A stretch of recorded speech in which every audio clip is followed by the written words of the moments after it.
Ministre de l'Éducation nationale, Édouard Geffray, dans un entretien publié aujourd'hui par le quotidien La Croix.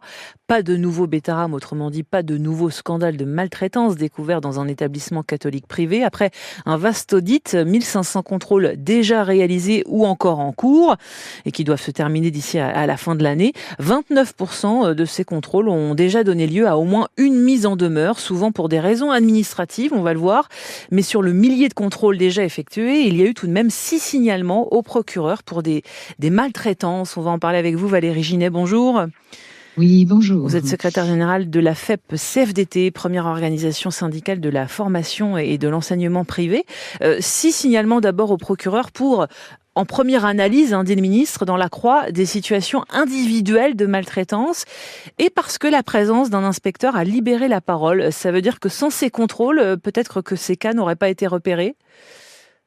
Écoutez, nous, à la FEP-CFDT, effectivement, on accorde beaucoup d'importance au contrôle des établissements. Alors, on ne va pas non plus mentir, il existe des dispositifs internes dans les enseignements privés pour révéler un certain nombre de cas de maltraitance et tout n'est pas fait par les contrôles de l'État. Mais je pense que c'est important que les inspecteurs effectivement puissent libérer une parole qui parfois, en restant trop à l'intérieur de l'établissement, n'a pas le déroulement qu'on souhaiterait.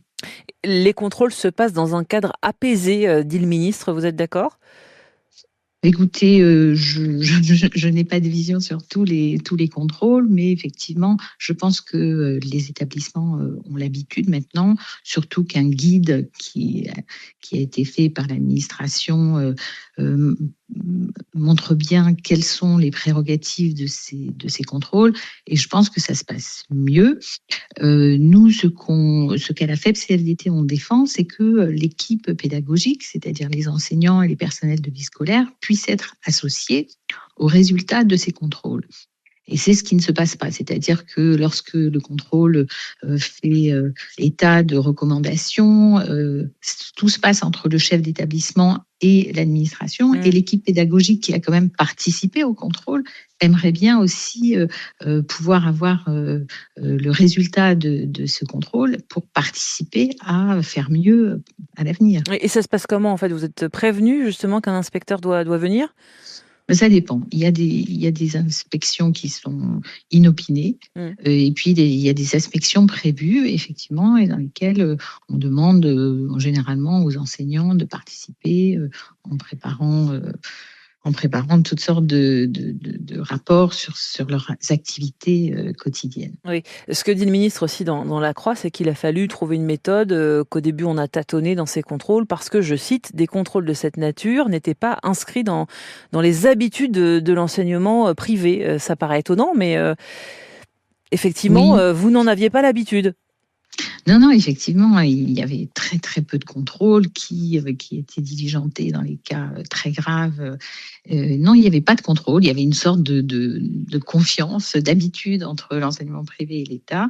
Et je pense que c'est une bonne chose. Oui. Maintenant, et ça doit devenir une habitude, vous le pensez ? Absolument, oui. Tout à fait. Ça doit devenir une habitude, effectivement. Il y a une loi actuellement qui est défendue à l'Assemblée nationale par Violette Spilbou et un comité de suivi de la commission d'enquête sur les violences dans les établissements privés. Et ce projet de loi fait état justement d'une obligation de contrôle régulier, alors tous les 5 ans. Après, c'est vrai aussi qu'il faut beaucoup d'inspecteurs pour inspecter les établissements et qu'on n'est pas forcément toujours avec les moyens humains qu'il faudrait. Mais tous les 5 ans, ça vous paraît raisonnable ? Oui, ça paraît raisonnable, d'autant qu'il y a des contrôles sur pièce, il y a des contrôles sur place. Ouais. Voilà, ça peut... Alors, je le disais, 6 signalements seulement pour maltraitance, mais la plupart des mises en demeure, c'est surtout des problèmes administratifs, c'est ce que dit Édouard Geffray. Et on découvre, par exemple, qu'il y a 14% des mises en demeure pour un problème d'affectation de la dépense publique. Un professeur qui organise, par exemple, une autre activité sur son heure de cours. Or, l'État, et c'est ce que rappelle le ministre, ne peut pas payer un enseignant dans l'enseignement privé s'il ne fait autre chose que sa discipline. Il ne peut pas le payer pour une autre activité. Oui, tout à fait. Effectivement, on pense aussi à la FEP-CFDT que les fonds publics doivent être affectés à l'obligation de suivre les programmes scolaires. Mais il y a un Alors, manque de il y a transparence là, parce qu'il parle aussi d'un problème de comptabilité, que dans certains établissements, on ne tient pas forcément très bien les comptes à ce niveau-là, entre dépenses privées et dépenses publiques. Oui, alors ça, c'est aussi le fait d'absence de contrôle, c'est-à-dire que les établissements n'ont pas l'habitude de faire des comptabilités analytiques. Maintenant, si on leur demande, ils le feront sûrement. Mais c'est vrai que nous, on tient beaucoup à ce qu'il n'y ait pas d'activité religieuse, par exemple, qui soit faite sur un temps de classe. Oui, et justement sur le religieux, ce qui est dit également, c'est que 10% des mises en demeure portent sur le caractère non facultatif de l'instruction religieuse, c'est-à-dire que dans des établissements, on impose l'instruction religieuse. Or, le ministre rappelle que ça reste facultatif, même dans les écoles privées sous contrat. Ça, vous le constatez aussi? Oui, on le constatait effectivement, mais c'est quelque chose justement qu'il est bon de répéter. C'est bien que le ministre dise que l'enseignement religieux ne doit pas être obligatoire. Je pense aussi que ça faisait partie des choses que les établissements ne savaient pas trop, ou alors ils avaient un petit peu exagéré et mal compris la loi Debré, mais c'est extrêmement clair. Et il faut que dorénavant, tous les établissements prennent cette obligation. Merci beaucoup Valérie Ginet pour votre réaction en direct sur France Info, secrétaire générale de la FEP-CFDT, première organisation syndicale de la formation et de l'enseignement privé. Vous êtes sur France Info, il est 10h53 et voici